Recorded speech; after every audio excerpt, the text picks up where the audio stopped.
Olá, meu nome é Pablo Vilaço, sou crítico de cinema, diretor do site Cinema em Cena e eu assisti a O Vigilante do Amanhã, Ghost in the Shell, que é uma nova versão do mangá que já virou anime, que já virou série, que agora virou uma porcaria.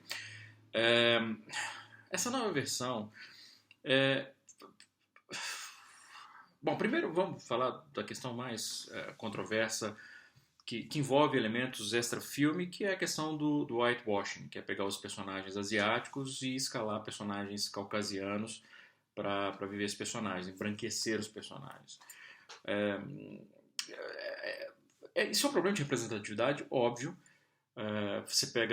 Nós já temos poucos personagens, vamos dizer assim, que são pertencentes a minorias, ou seja, que não são homens brancos, heterossexuais.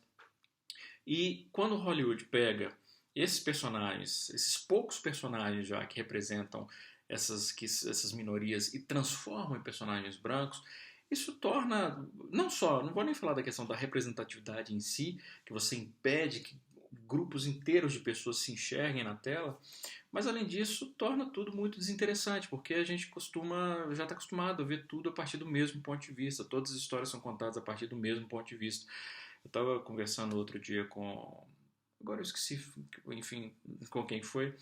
Mas eu estava comentando, por exemplo, como é interessante você pegar um filme como Antes o Tempo Não Acabava, que é um filme rodado no Amazonas, e que conta a história de um índio que se descobre gay. E isso é um negócio que eu nunca tinha visto antes, uma história de descoberta da própria sexualidade, ou no caso, homossexualidade, mas inserida dentro de uma cultura que é uma cultura completamente diferente da minha, por exemplo. E ver como aquelas pessoas, como aquela cultura, como aquele rapaz, como seus parentes, enfim, seus iguais, enxergam aquela descoberta, é um ponto de vista interessante. Eu acho que a arte ela é fundamental também nesse aspecto, da maneira como ela permite que a gente enxergue o mundo a partir do ponto de vista do outro. Então, quando você faz um whitewashing, você está eliminando essas oportunidades, está diminuindo a possibilidade de enxergar, de oferecer pontos de vista que são diferentes do convencional. Dito isso, é claro que o filme poderia funcionar. Eu poderia fazer esse discurso e dizer, olha, agora, apesar disso, o filme funciona, o filme é bom. Acho uma pena do ponto de vista de representatividade, mas do ponto de vista de filme ele funciona. Mas, infelizmente, nem isso Ghost in the Shell faz. É um filme que é uma cópia da cópia da cópia pálida do original, e você percebe isso até a partir das discussões filosóficas, existenciais que o filme propõe. Quer dizer, não propõe, é engraçado isso. O filme, bom, resumindo, ele conta a história de uma jovem que ela de uma androide, é um robô, enfim, que é um organismo, na verdade é um cérebro humano que foi colocado num corpo mecânico, e esse cérebro é de uma garota que é a Major. No original ela era, eu esqueci o nome do original, eu esqueci o nome da filmagem, mas eles também embranqueceram o nome, vamos dizer assim.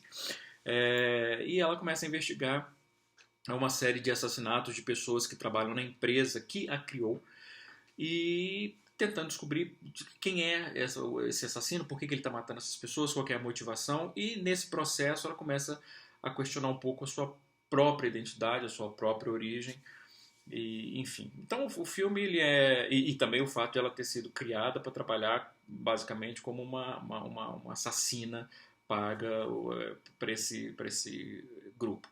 Então o filme, a rigor e na superfície, ele é um filme que envolve vingança, e é um filme que envolve essa descoberta da personagem sobre a sua própria origem.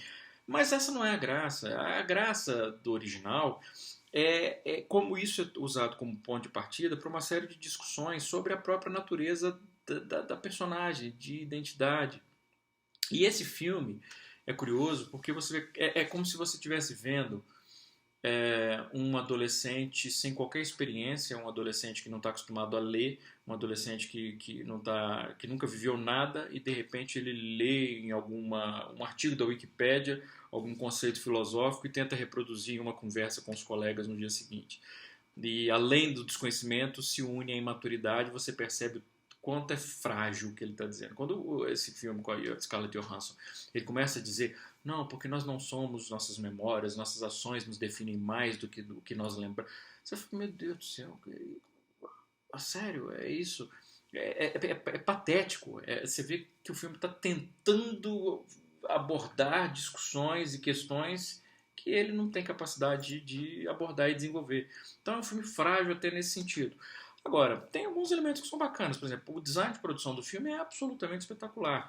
Ele tem uma direção de arte, figurinos e questão de maquiagem que é realmente fantástico. A metrópole que eles criam com os hologramas gigantescos que são propagandas de corporações, que essas propagandas acabam surgindo meio como Godzillas no meio dessa metrópole, é uma cidade interessante, é um design de produção bacana.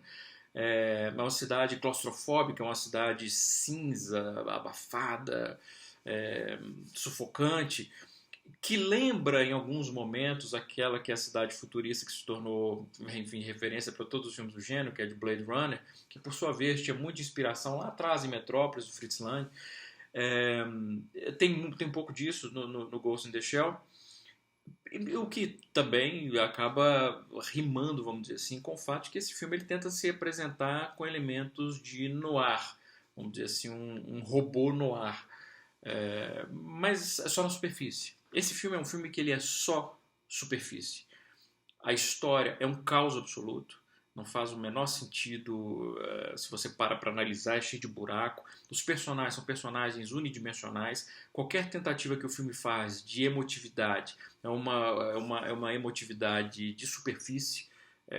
Você não sente que existe um drama pessoal ali. É como se você tivesse personagens só tentando transparecer alguma emoção que eles não estão de fato sentindo. E as discussões temáticas do filme são tratadas de uma maneira absolutamente tola. Enfim, é um filme que acaba sendo, inclusive, chato, aborrecido. Além de tudo, o filme ainda acaba sendo chato.